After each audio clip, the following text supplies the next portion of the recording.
Hello everyone, my name is Emmanuel Reyes and welcome to our first ever podcast of The Bridge. With me I have Mayela Villarreal, President of Campus Activity Board. Welcome Mayela.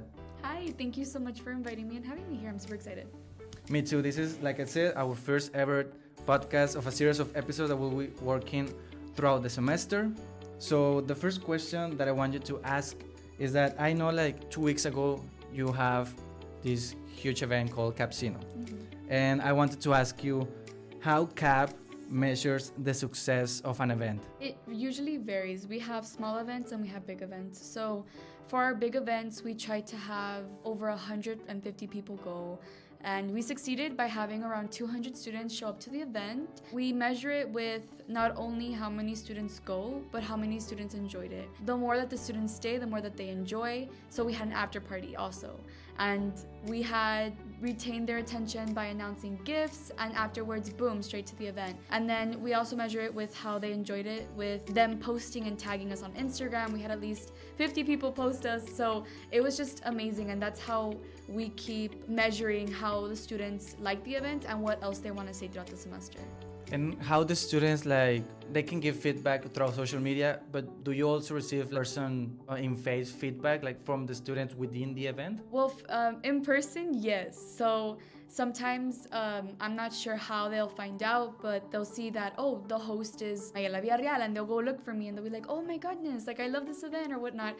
And sometimes the feedback isn't really them telling me in person. I see it by them dressing up for the event. Yeah. Or them like, you know, running back and forth from dealer to dealer so that they could see like, where can I spend my coins? Like, you know, so the feedback in person, it's not just them coming up to me and saying this event is awesome. It's more, I could see the enjoyment that they're having. Yeah, like the interactions with the entire event and with other people going into event, right? Yes, Yeah. and I mean, even then also like they socialize with each other.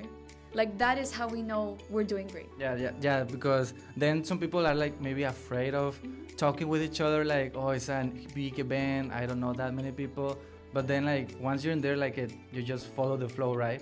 And so Capsino, that's something that was unique in the TMU campus. So how you and your fellow members of Campus Activity Board came with this idea? How do you brainstorm ideas when you are doing an event? Well, I'm president. I usually overlook the organization. The directors come with the events, right? But sometimes they'll go up to me and they're like, Maya, like, I don't know what to do for this day. And I'm like, okay, let's try to come up with something, right? Capsino was very special because I had just finished reading The Great Gatsby in my class. Very amazing movie. An amazing book too.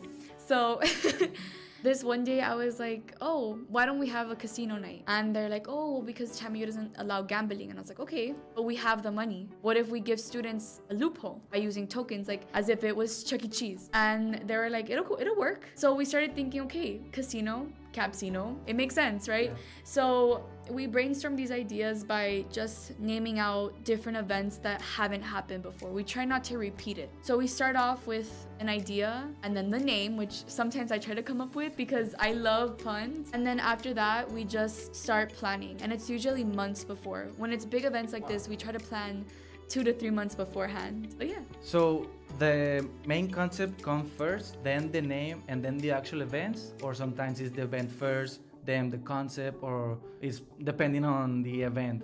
It depends on the event. When it's small events, we're like, okay, we just need a name, we need a time and day, and just an overall budget of how much you're gonna spend. And with big events, it's usually like almost the same thing, but we already have that concept. And it has to be 2 months prior so that we can actually talk to the university, go with safety guidelines, make sure that everyone's okay with it, make sure everyone's on board, make sure we have volunteers, make sure we have the money, make sure that everything's gonna get here on time because we do order from Amazon, Walmart. Some things aren't in stock because casino night in January, it's kind of weird. And talking about big events, I know you're right now working on this next huge event, which is Spirit Week. Can you talk a little bit more about that, please? Oh my goodness, yes. I'm super excited. We're kind of trying to bring back this connection that we lost due to COVID, which was Spirit. We don't really have a lot of people going to our athletic games, and Spirit Week is supposed to be what riles up the university. So how can we bring that up, right? This week, we themed it Renaissance, and we're super, super excited because every single day is something different. So we have like Medieval Monday with SGA, which is cookies. We have Pre-Valentine's Day, which is like us like trying to like come up with last minute Valentine's Day gifts for the people that didn't come up with gifts, right? We have Kraken's karaoke with like the sea and Greek mythology, right? So we have the karaoke night, like everything has a name to it. We even have a swamp rave, which is like Shrek themed. Yes. I love Shrek. Who doesn't? It's a classic. So we encourage students to like, you know, beforehand make crowns with our director of education heritage at STC. They make crowns and wings. They go to the swamp rave with their own costume.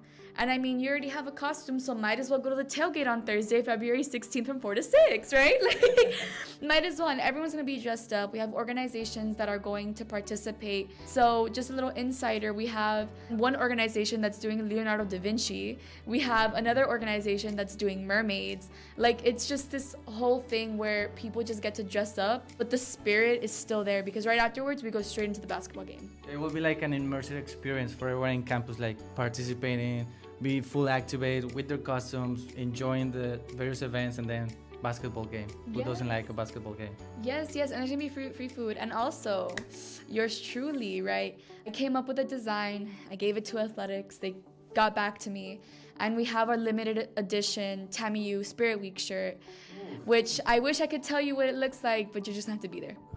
You already know those devils, you need to be there. Spirit Week, free food, limited edition t-shirts, and lots of fun, lots of events throughout the entire week, right?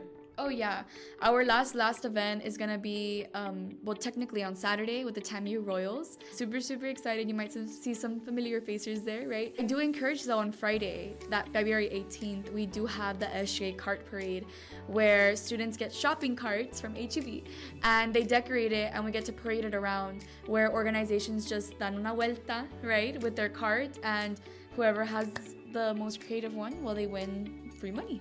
Free money and fun, that's a perfect match for it. So thank you very much, Mayela, for being here.